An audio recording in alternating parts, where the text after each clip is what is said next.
Hey, it's Dr. Mike, and I just want to give you a couple of tips on how to sit more comfortably, especially if you have back pain or sciatica, and especially if you're working from home, because we've been talking to so many people about good sitting positions and the effect it has on your back, especially because a lot of people now are working on a dining room chair, or even worse, sitting on the couch with a laptop, you know, that kind of thing.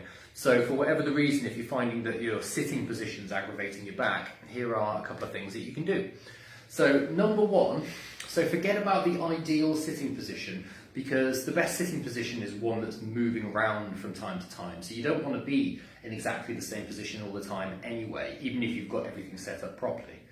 But as a general rule, you do want to make sure that your back is relatively upright. So you're not putting loads of tension down your back, because if you put more tension and strain down your back, you're kind of defeating the purpose. You should naturally be upright without much effort. What you want to maintain is the spine. So what you want to maintain is this curve in the back. So you've got a curve that arches inwards in the lower back. And if you maintain that curve, then it puts the right pressure on everything, including the discs and the nerves. So it's when you start to flatten that curve out by sitting in more of a slumped position like this for any length of time, then you start to put more pressure on the discs, on the muscles, but also on the nerves. So especially if you're having sciatica, for example, or like pain down the legs, or pins and needles, numbness, this is really going to aggravate it. So you want to be maintaining that curve in the back. You also want to be sitting on these bones here. So these are called the ischium, and they're otherwise known as the sitting bones. So if you sit quite upright, that's where the pressure goes, that's where your weight goes, and that means that the forces and pressure are evenly distributed in the back. If you start to slump like that, what you're doing is you're putting pressure on the back of the pelvis here, and that stretches the ligaments and also stretches the nerves. Now, I have to say, if you sit like that for 5 minutes, it's fine. It doesn't really matter. But we're talking about day in, day out, because that really does make a big difference. So the first really simple thing you can do is just shuffle to the back of the chair more.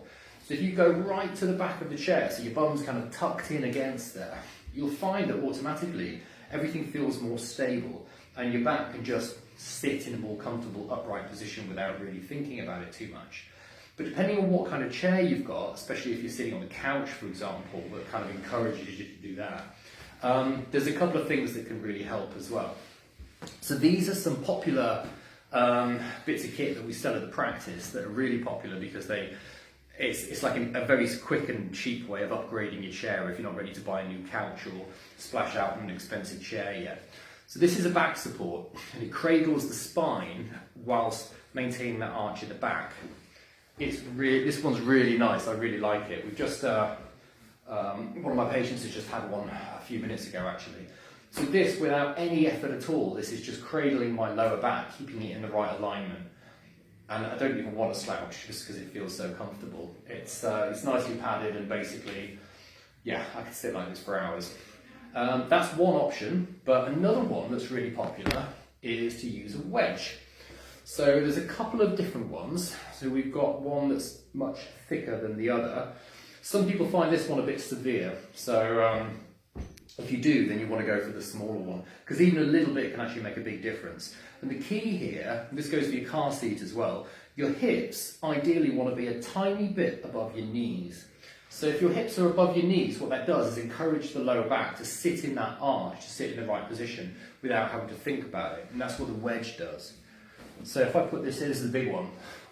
Yeah, straight away, I mean, this is probably a bit too much for me, to be honest. But straight away, you can see what happens. So my hips are now above my knees, which means that the back can't help it, but just to lift up and sit in a better position. Like I say, if you find that's a bit severe, just go for the smaller one instead. So if your chair won't do this, if you've got an office chair that won't tilt forward slightly, or you can't really adjust the base, then this is a really cheap and easy way of compromising. So it kind of upgrades your chair very easily. Yeah, so for me, this is perfect. Hips are just a few millimeters above my knees. It's much, much more comfortable. Puts the pelvis into the right position. So instead of sitting on the back of the pelvis, stretching these ligaments and nerves, it's just rocking it forward slightly like that, so you're on the sitting bones, and that maintains this arch in the spine. Yeah, so here there are a few simple and cheap and quick and easy ways to upgrade your seat. I would recommend don't sit on the couch if you're working, not for any length of time. And if you've got back pain or sciatica, really reconsider sitting on the couch in the evening watching TV. You're much better on a, like for now, on a dining room chair or something like that with one of these things. So with a small wedge or a back support, something that's just going to help maintain that curve in the back whilst your back settles down. Because that's often with healthcare, this is the main thing we're trying to do. We're just trying to support the body and not aggravate it whilst your body heals itself. But it's not able to do that if you just keep stirring things up, if you keep compressing the discs, keep stretching the nerves. So yeah, oftentimes it's just about taking the pressure off and giving it enough time to get better, basically. So if you've got any questions about that, about seating positions, working positions, working from home, anything like that, back pain, sciatica, stick them in the comments and we'll see you soon. Take care.